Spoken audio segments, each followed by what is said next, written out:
My name's Glyn Pooley, and I'd like to talk about art. This time, my subject is... We'll have a look at Amedeo Modigliani today. As you can see from his dates, he was one of these people that shone brightly for not that long a life, which did have an obvious impact on his artwork. And it's one of the reasons why he's become, in one respect, so famous, because of his lifestyle as well, akin to Van Gogh. But we'll see that he was at the epicenter of art at a crucial time, early 20th century, when a number of artists had coalesced in Paris. But he was from Livorno in the West Tuscan region of Italy, and he was taught by some traditional Italian artists. He was particularly interested in Renaissance art and the art of antiquity, and he was grounded in, of course, the Italian Renaissance sculpture, as well as painting. He, as a child, was fairly sickly, which was one of the reasons that impacted on his health later on in his life, which also had an impact on his art. That's why we're mentioning it. And you can see in a picture like this. He contracted tuberculosis, which just came and went. But when he got to Paris, after being there a year or two, he went to the Montmartre region. And of course, the lifestyle there was easily accessible for the bohemian kind of inclined person. So he went from a kind of respectable background, fairly quiet, fairly reserved, into this pool of artists that were kind of living much more divergent lifestyles. And it was the divergent lifestyle which was the one that attracted Modigliani. He was exposed to hashish and drugs and things like this, which to some degree had a positive impact on his art, but of course had a very negative impact on his health. He went there in 1906, which was an interesting time because it's a year before Picasso painted his Demoiselle d'Avignon. So the Cubism era was just about to emerge, and that is something which was an influence on his work while he was working in Paris. And as well as Cubism, there was a few other artists there that were kind of part of the avant-garde. So as well as Cubists, you got the futurist art there, like artists like Jean Gris. You will see he made a portrait of him. You got the expressionist painters there, like James Soutine. He made a portrait of him as well. So they were all kind of blending together. This picture is akin to, I don't know if you remember when we looked at Picasso's work. Picasso's work around about 1900, leading up to the d'Avignon, was often quite sensitive, expressionist art style, which emphasized this melancholic and blue period. And you can see Modigliani is connecting with that in a piece like this. Now, this was a picture of one of the models. He was a handsome man, and he attracted a lot of female attention, which had a large impact on his art output, as you'll see when we look at the kind of artworks that he made. His oeuvre was relatively small in terms of mainly portraits and life drawings and life paintings of the model, female model. There were other interesting portraits of a certain sector of Parisian community, which we'll look at as well as we move through the pictures. But this one is particularly interesting because it's relatively early picture, and if you look at it, it's in that expressionistic, style, loosely painted, but very arresting in terms of the coloration and the structure of the image. But it's also a double, or when they analysed it, a triple portrait as well, because they were, the artists don't want to say he was so poor and all this kind of thing, that he painted over canvases. But if you look at it, as well as this immediate obvious face up here, you look down here, you'll see an eye, a nose, and you'll see a hat, the shape of the top of a hat, upside down picture as well. So he's painted over a picture that was he'd previously painted on that canvas. And you could argue, yes, it might well have been to conserve canvases, paints, materials are expensive. But you could also argue this was in 1907 when he'd seen Picasso's Demoiselle, and Picasso, of course, was experimenting with Cubism, which, of course, is linked to multiple faceted examples and expressions of a subject simultaneously on the canvas. So maybe he's experimenting with that aspect as well to build up a greater impression and an understanding of the sitter. So he could be seen to be betraying the sitter on those multiple dimensions. So it's expressionistic, but it's also avant-garde conceptual. Although Modigliani, always tried to say that you didn't really want to be so associated with the avant-garde. He followed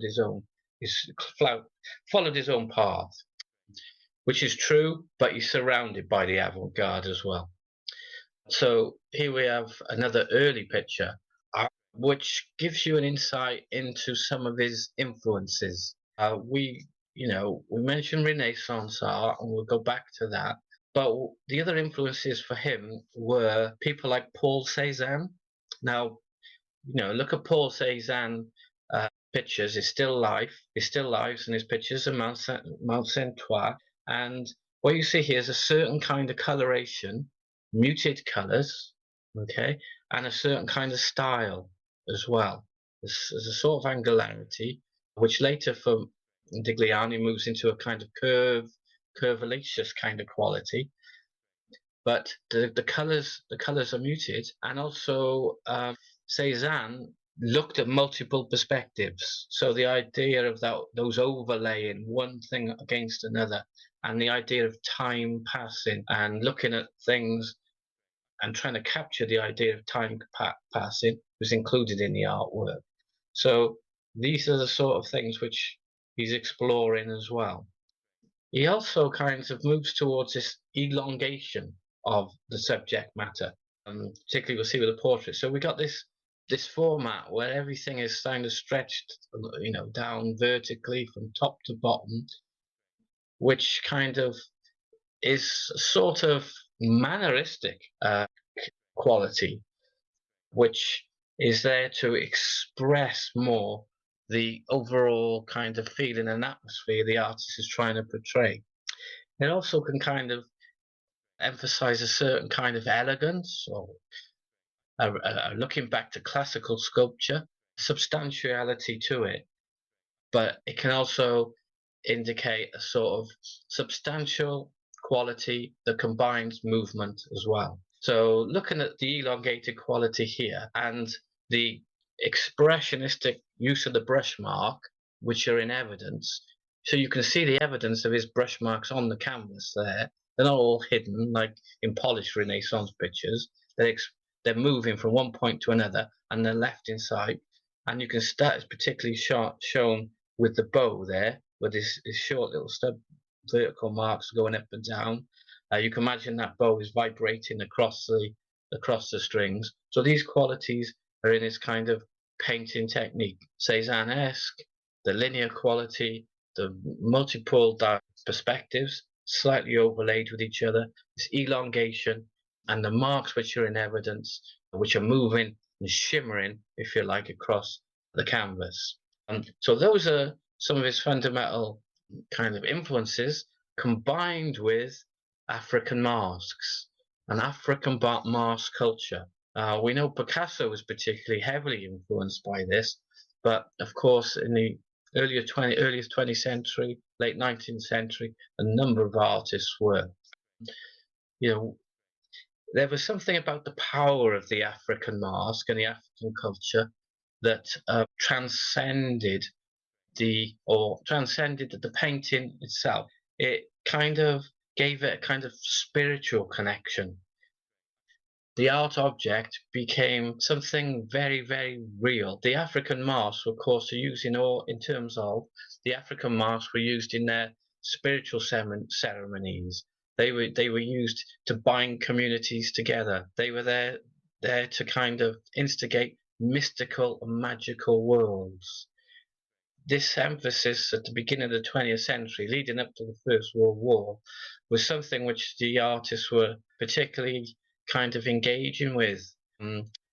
How could art transcend just what they could see with their eyes? How could they kind of explore other avenues? How could it kind of create some kind of vibration in the viewer that was specific as well as universal? So by going back to the ancient African tradition, they kind of found a way, or they perceived they found a way to do that. So you can see that what they take from the African masks. Now, masks are a fascinating subject because traditionally, if you put on a mask, you take on another persona or you take on another force. Often the masks reflected animals, etc. So you take on the force of a particular kind of animal, which gives the art object, when that same system is taken is being used, it gives you the art object this multi-dimensional spiritual dimension, as well as the other dimensions of exploring time and space, etc. It's also, they're just very powerful things in their own right, as you can see this Mars in this picture. So he breaks it down to certain shapes, and you start to see how the eyes are portrayed in his portraits. They're almost like meditative, iconic images. The masks are used as icons in this system. Well, before he kind of really threw himself into painting, he did a 5-year period, 1908 or up to the First World War, where he did sculptures. Okay, and these sculptures were, again, a sum up of all these ancient cultures. We just looked at them, we just mentioned the masks, and you can see the mask quality in this. There's also a kind of linking with antiquity in this case with these sculptures. So he was born and brought up in Italy, where you got all those amazing Roman sculptures, and then also going right back to the Greek sculptures and the Greek heads. And then the modern era, he was a person that he was connected to and had influence on him while he was in Paris was a chap called Constantine Brancusi. Well, Brancusi was known as he was from Romania, and he kind of distilled the essence of the sculptures of antiquity into this kind of polished orb almost. He wanted something that was, the essence or the sum up of the impact of those ancient Roman sculptures or Greek sculptures, but they would have a modern feel. So they take fundamental shapes. Cézanne took fundamental shapes in painting, like the cube or the cylinder, and Brancusi was taking fundamental shapes in sculpture. So you got this ovalloid quality, polished edges, and this object then operates in space in a completely different way. The angularity is taken away, and it's a bit like taking a pebble. When you hold a pebble in your hand, there's something really beautiful about holding the pebble, the weight, the form, the smoothness, and then it just kind of tries to transform out of the pebble the essence of things, whether it be a face or a form, or in Brancusi's world, a bird and things like this, in this kind of way.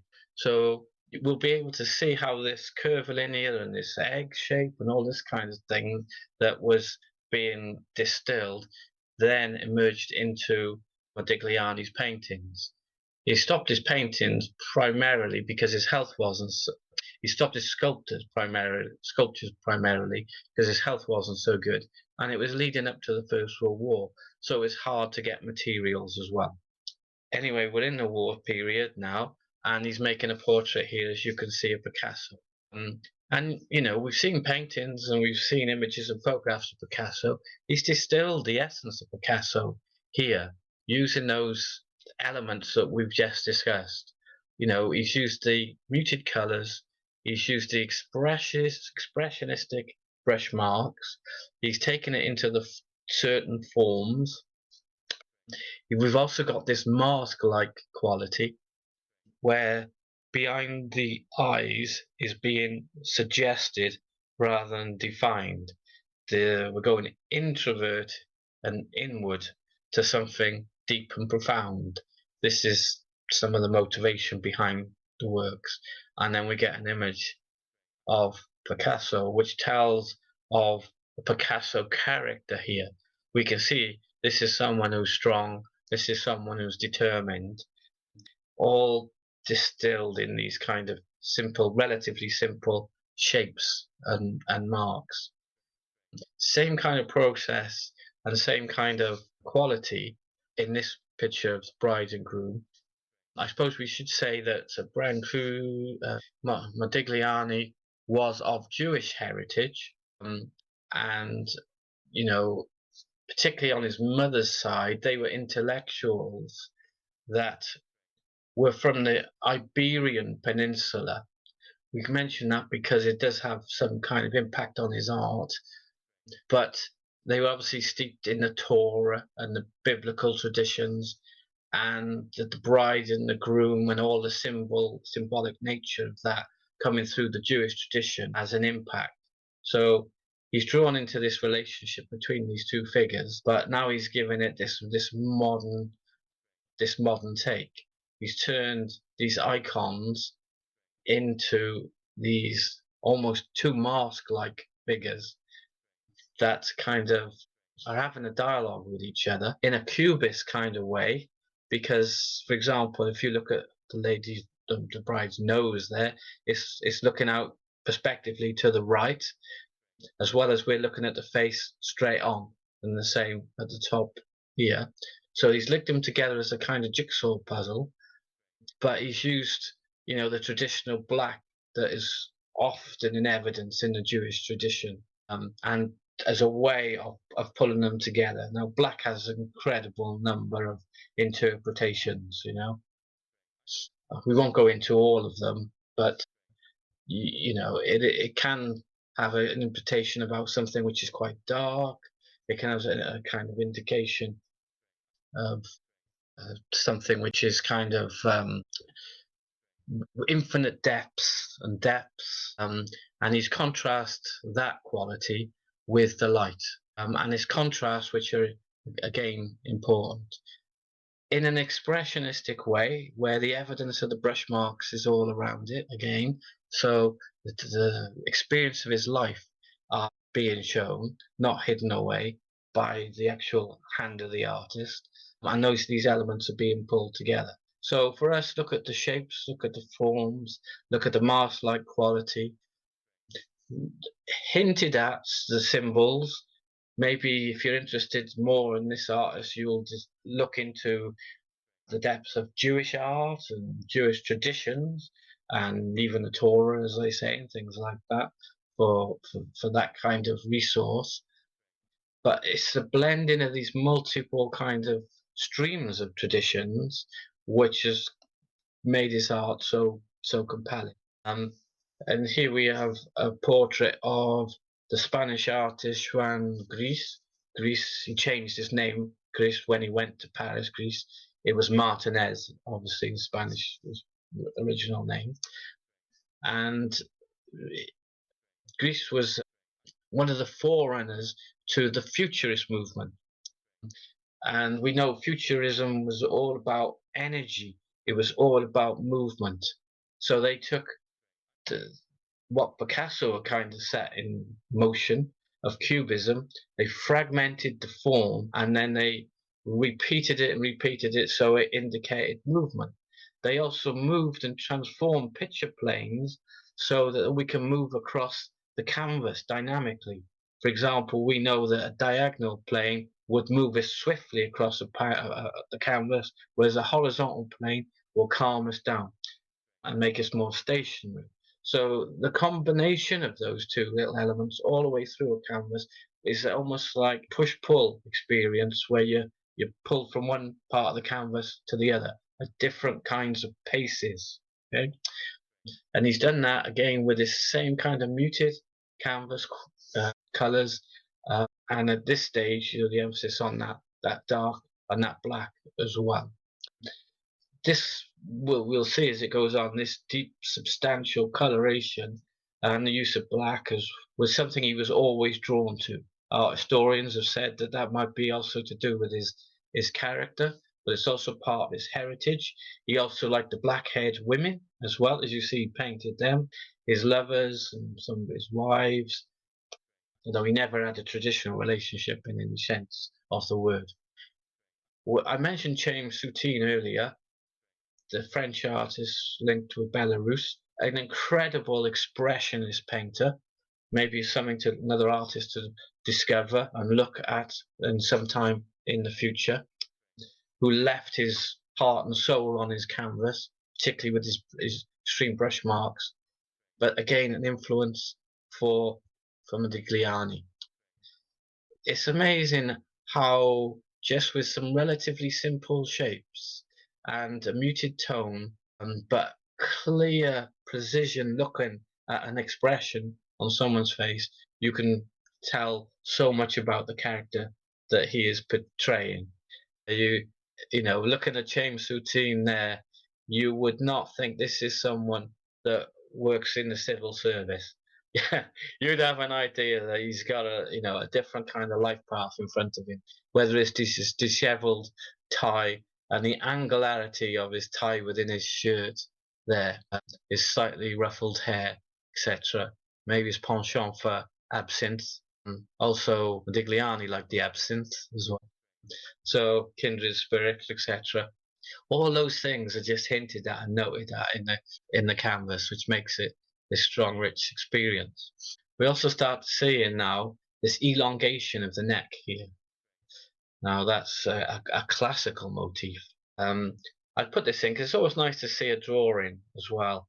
This is a drawing of one of his models, one of his girlfriends, one of the Bohemian set, an English poet as well, Beatrice Hastings, painted her a few times. And in this, we also see a link with that other very popular tradition that was around about in Paris, of course, that we saw in Van Gogh, and that was the Japanese art. The flattening of the picture plane, the design quality of that, which go into the construction of these paintings as well. All these things are adding up to multi-layered imagery, which, of course, has a stronger and stronger impact. And this is another one of his models. You can see how he's broken down the forms and the shapes now into these curves, this kind of rotating curve, the egg form, the long neck, the shape of the shoulders kind of droop down, but pointing back up to the head. Everything's being distilled. We've got a suggestion of the room in the background, which is completely flattened now, just a simple design.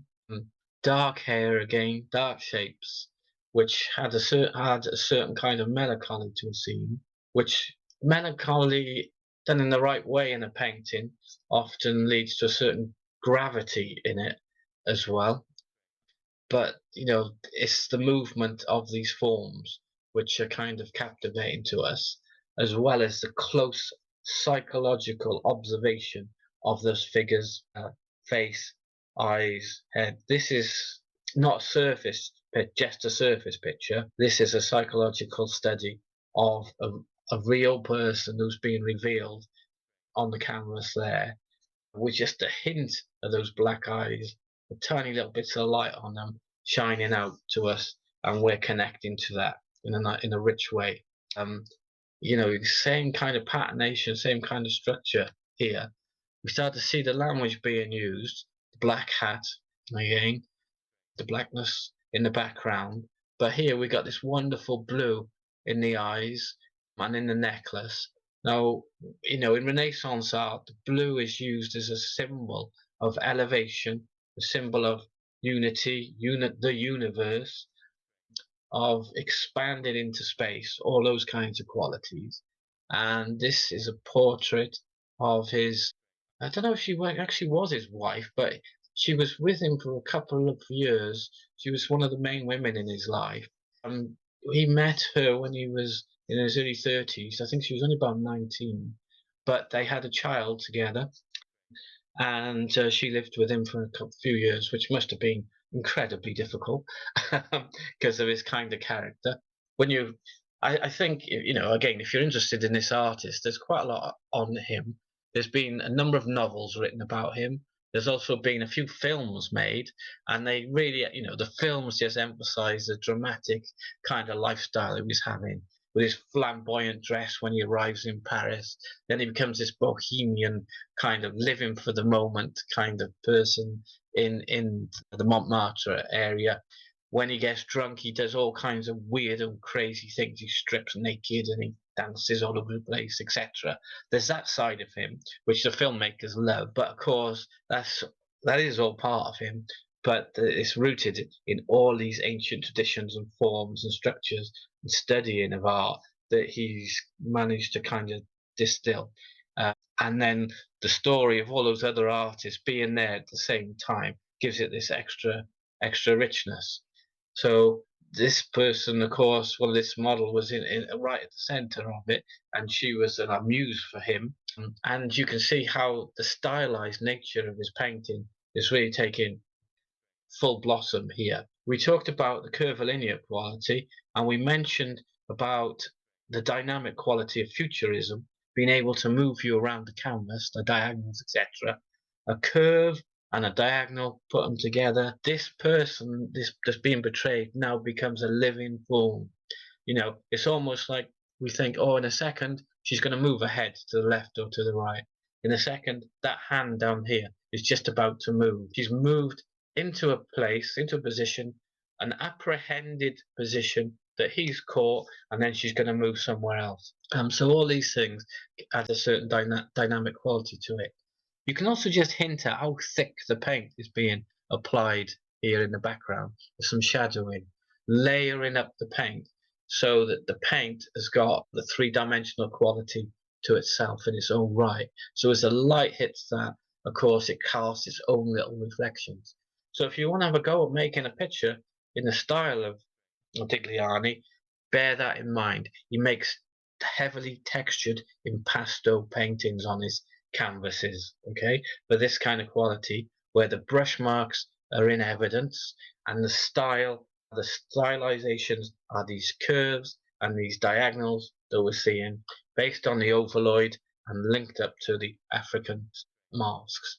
So we just talked about the idea of movement through the figure, and how the diagonal and the curve moves us around the canvas. This is a perfect example of it. We got the egg-shaped head, we got the long neck, we got the curves taking us down, round the arm takes us down to the bottom, chair back up to a second arm, and round and round and round, and always keeping us within the canvas and keeping us within this flat plane where he's used the same colours in the background as he has in the portrait as well. This gives extra force, adds a compactness to the picture, which enables us then when we're in front of it to focus on some of the delicate qualities in the canvas. And the most delicate quality is the introspective element of getting through the eyes and behind the eyes into the psychological dimension of the figure, which then gives us a kind of transcendent subject matter, which is specific but also universal. And these are the things that were at the foremost of the artists of this particular time in the early part of the 20th century. And you could argue foremost for all artists, nearly all the time, really. But this is showing you how it can be done on picture canvas with these kinds of forms and these kinds of subject matters. I suppose we could also mention, because he's coming out of an Italian tradition and then blending it with the French, and then they're all collectively getting together, and he's looking right back to antiquity, and he's got one foot right in the modern. The other element that is coming through here via African masks is the icon, that icon image where it's just everything is distilled away and you just gaze at the face. You just look into the simple, symbolic face, often of Mary or Jesus. And for him, it would have been mostly the Mary figure, what Mary stood for. He had a very close relationship with his mother, and he also had this empathy. You'll see a lot of his pictures of female models from a transcendent state, from an iconic transcendent state, as a way of kind of connecting and deeply reaching and uplifting perspective on the world. So we mentioned the icon in this because you can see this golden cross on the girl's chest there. That's a indicator, one step indicator into it. We also got this cool blueness quality as well, which is again in Renaissance times this heavenly, uplifting and symbol, and that iconic face with these almost cycladic kind of eyes and forms that offer this concept of being able to get lost in something which is a construct, but also we read it as something deeply real as well.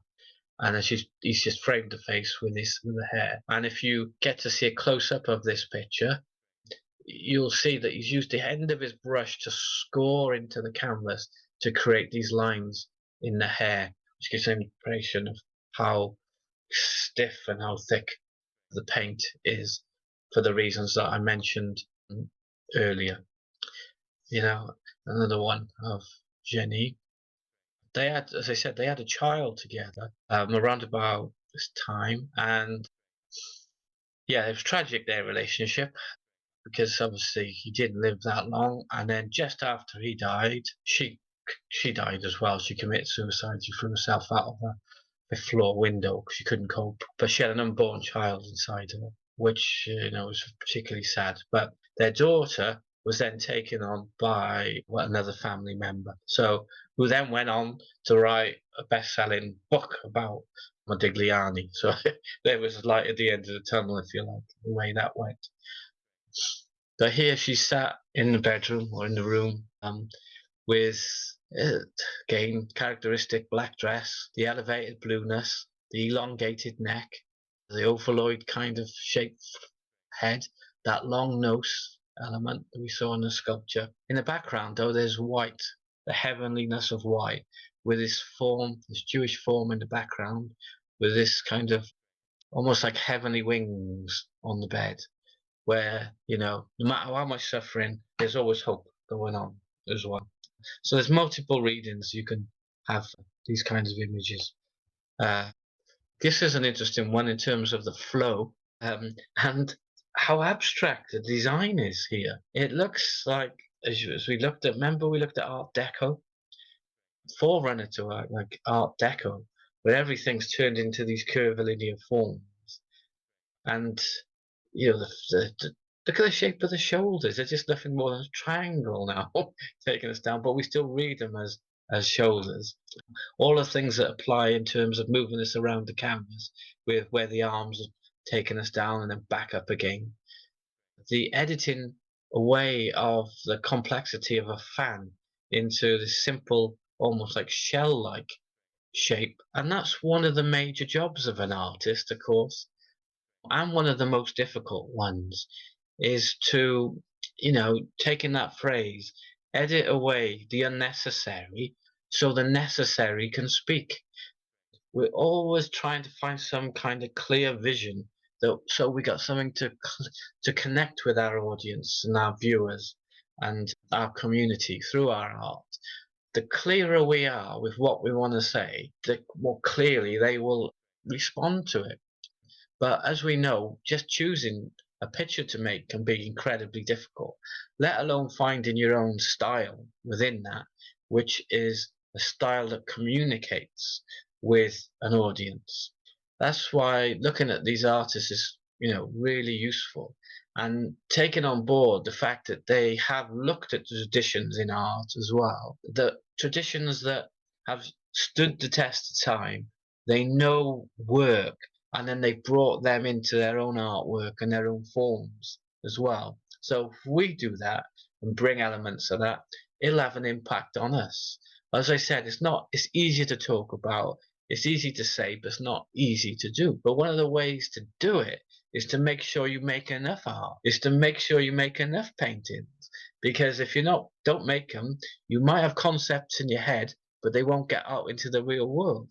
But if you do make art and you just keep at it and at it, you will find these things and they will come to you. They won't come to you obviously every picture, might be every 10, but they will appear. So, take all these things on board. Some will stick and resonate with you, others will wash over you. But the things that do will then lead into your art and your creativity and your understanding of art. Now, I put this in because this is one of the earliest genre picture of the female nude reclining, painted by Giorgione, or they think it could have been Titian because it was painted right at the end of Giorgione's life. The historians definitely think Titian painted the backgrounds. Titian was a Venetian artist primarily, which had influences from the East, etc. But this format of painting, the nude reclining like this, was a motif that all the great masters from the Renaissance times right up to people like Velasquez, Ongs, all painted. Manet in just pre-impressionism, they all used it as a motif, and the motif is about the icon of someone lost in an otherworldly spirit, but the way the form has been stretched, this person will not be like a real person. They stood up, they'd be like 12 foot long for, for pictorial purposes and elevation purposes. So this was the first and the earliest one, and this informed a whole series of life paintings that he made in a relatively short period, maybe within a couple of years, which are his best known paintings, which we'll quickly go through now, which have been reproduced and reproduced and reproduced. Okay, so you can see from that he transforms it into this. And it's not a massive leap in terms of the structure and elongation of the form, but he's using all the language that we just kind of have been developing and discussing with regards to the texture, the form, the mask quality, the light between the eyes, the use of the term, the use of the color blue within a dark environment. These are all symbolistic, of a characteristic state of mind, as well as the elevation of the female form. There's a voyeuristic quality, but there's a transcendental quality with them as well. And it's that strange alchemy which has given them not just the longevity, but has made them some of the most expensive artworks on the planet. We'll discuss, we'll mention that a little later. So another one of the models who was part of that bourgeoisie scene, bohemian scene. Irish Tree was a poet as well, English poet. Another eccentric, if you like. Eccentrics were always welcomed within the fraternity of the artists of Montmartre, normalized the crazy caper behavior. Must have been absolutely crazy there. And here we've got a sitting nude. He paints a number of these as well, lost in her own thoughts there, in a Cézanne-esque coloration, shapes and forms that we kind of discussed. Wine colour background, grey blue as well surrounding it. But again, we get a real sense of a character in contemplation sat there, and we get a real sense of the structure of the figure as well. The three-dimensionality of the form and the flesh is all there. That's mainly achieved by, okay, balanced tonal values, but the use of the texture and the use of a unified language. Commit yourself to your language. Try and get full, things like full range of tones there from the darks to the lights in it, and lead the viewer around the construction of the picture through areas which are large, flatter areas, and ones which are smaller. Think about the composition of your subject as well. Have enough variation in it, but always try and make sure you've got some space so that there's space for reflection. This space to the left of her head is as important as the intrigue in the actual face itself. It balances the picture, of course, in terms of the geometry of the picture and the construction, but it balances the picture in terms of the psychological impact of what we're seeing. And we wouldn't be able to go deep within that face if there wasn't a space on the left for us to do it. So you think in those kinds of terms constantly, and the way the paint has been applied here with the broad and slight more blending of the paint is very different to on the hair where he's dragged the brush through that hair again as well. So there's a variety of marks being created. Be inventive in your marks. Don't try and paint a picture all with the same kind of mark right the way through it. Sometimes it just gets a little bit boring. It can do. If you are painting in this kind of expressionistic technique, it's a bit different if you're a Leonardo da Vinci painting something where you don't see any brushworks evidence and everything is smoothed, because that's a different style altogether, and that's got different kind of motivation and focus. But we're talking, this is a form of expressionism where brush marks are in evidence and being seen, and the artist is trying to get a certain kind of immediacy with the experience of working with the canvas. So these paintings, they would be made in relatively short periods of time, whereas the Leonardo da Vinci could be taking months and months and months. It's different language. In expressionism, which is done like this, express yourself, yes, but to make it interesting, you've got to express yourself with a variety of marks, a variety of balance of forms and compositions. Otherwise, it just gets confusing for people. Okay, so here we got another icon picture now. Nude, reclining nude, looking on the left. This is taking those traditions that we mentioned earlier, and exaggerating the forms. And it's interesting, isn't it? How the thing you're really drawn to after you look at the figure, and you go and you look at the way that the limbs flow, etc. The exaggeration of different elements of an arm in relation to a leg, for example. They almost seem like one body because there's a big, thick, chunky leg and a foot there and a very slender arm, etc. This elongated curve along the back. But because the language is all of one, the whole picture is unified. So we study all that aspect, and then we got the intrigue of the face and the psychology of the face. But it's the positioning of this figure on this white drape, which has got symbolizes things like purity, with the dichotomy of it being an almost sexualized image as well. But in the background, you got this great big area of darkness, blackness, the infinite darkness that is just ever present. So it makes the experience very present, very arresting. You can let your mind and your imagination wander in terms of that. But there's something universal about it. There's something about the human condition being shown and shared with us here.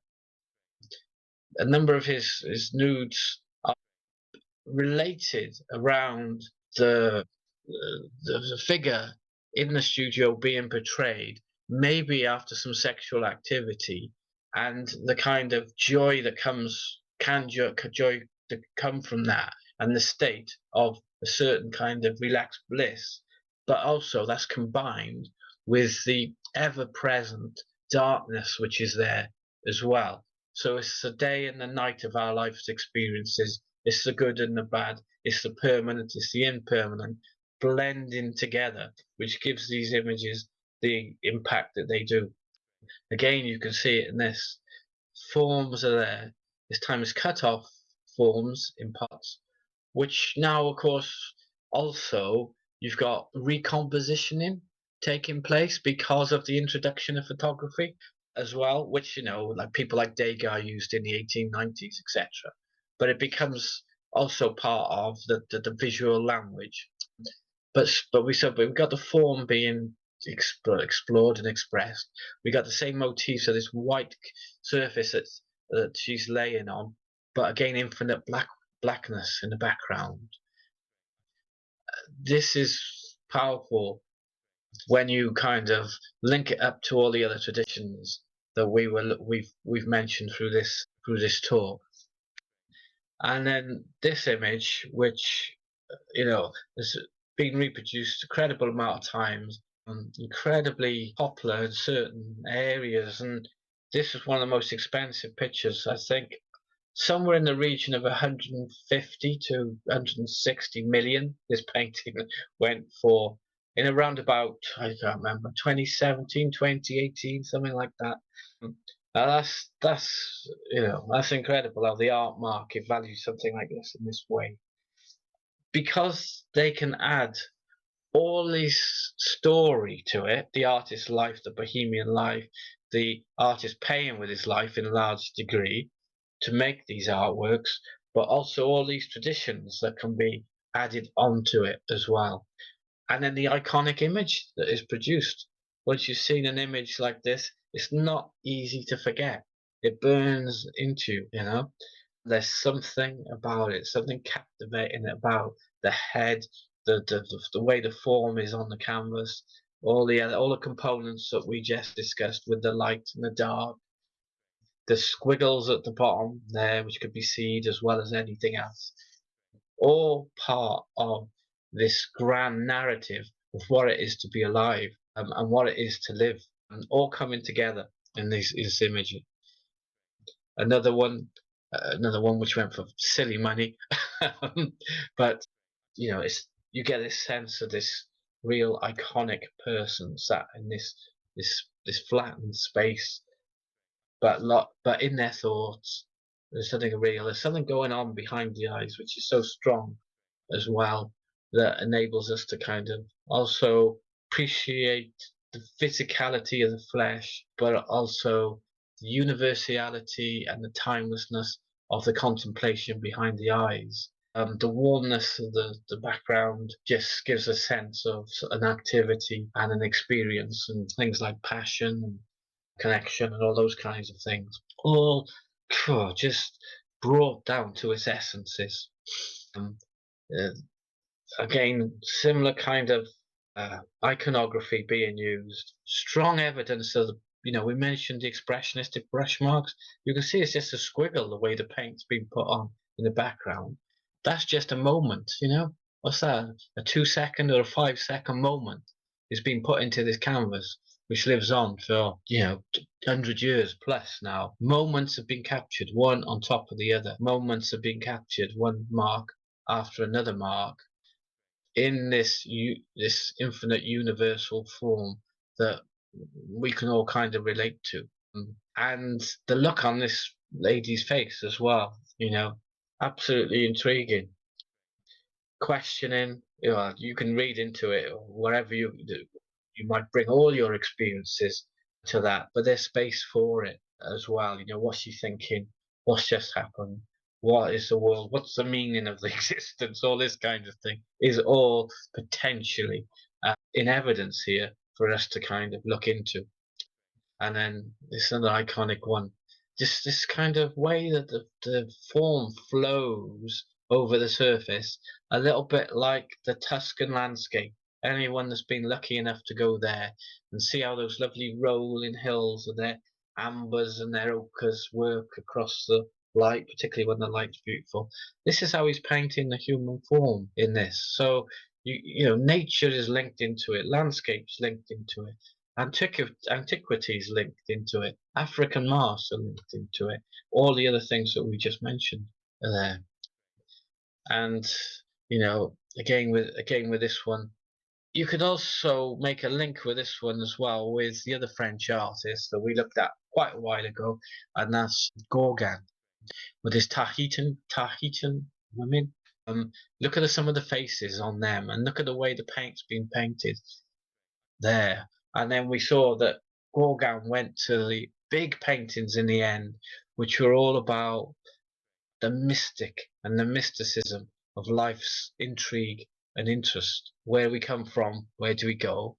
Do we create a certain kind of paradise? Can we create a paradise?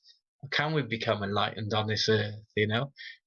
He went through a similar kind of process in a way to Modigliani. His relationship with women, his relationship with an ideology of an ideal culture in Tahiti. And Modigliani was doing this with his relationships. Can he kind of get to a place where all pain, anything just goes, and he lives in this elevated state? All these things are kind of brought into his pictures. And just one or two to finish. Little peasant chap here gives you an insight into the kind of ideology and people he was drawn to. So, as I said, he was brought up in a kind of quite sophisticated background. His father as well was quite wealthy. They were wealthy businessmen and all this kind of thing, money traders, etc. His mum was intellectual. So he'd had, classical training, traditions, etc.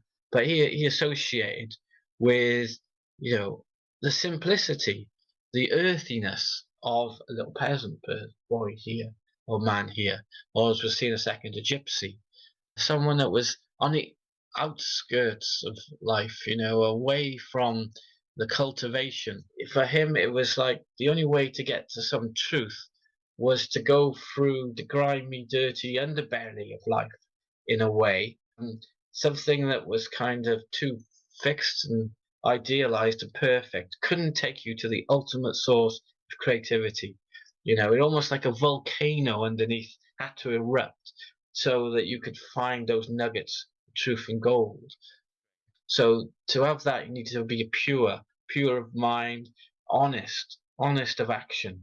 That he found in like the peasants. And this is another tradition, French tradition. They use this over and over.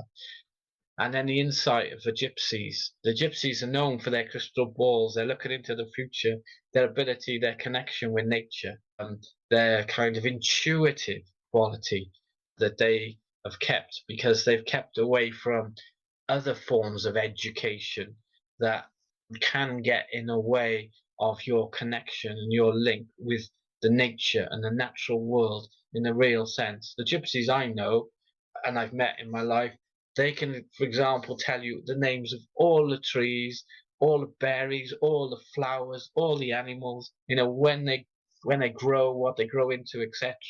And they never went to traditional school. So they were taught word of mouth through their ancestors all this information, which puts them in a position where they are really connected with the land and their relationship with nature. So that's an aspect that he wanted to get back to when he got to Paris. He went there as a cultured young man, and when not time at all, he became this part of this kind of culture, which is kind of disturbing and moving and transcending and kind of searching for something that was rich, a rich scene. And this is one of his last self-portraits just before he passed on. So you see how he treats himself as well. See his palette there, a few colours on it. His eyes are closed. He's lost in that internal world of eternal reflection and contemplation, trying to find something, searching for something while there's turbulence all around him, partly he's creating it, but it's all there, and all the traditional colours and marks and shapes and forms that we discussed through this are in evidence through it as well. If you like this video, don't forget to subscribe and click the bell notification.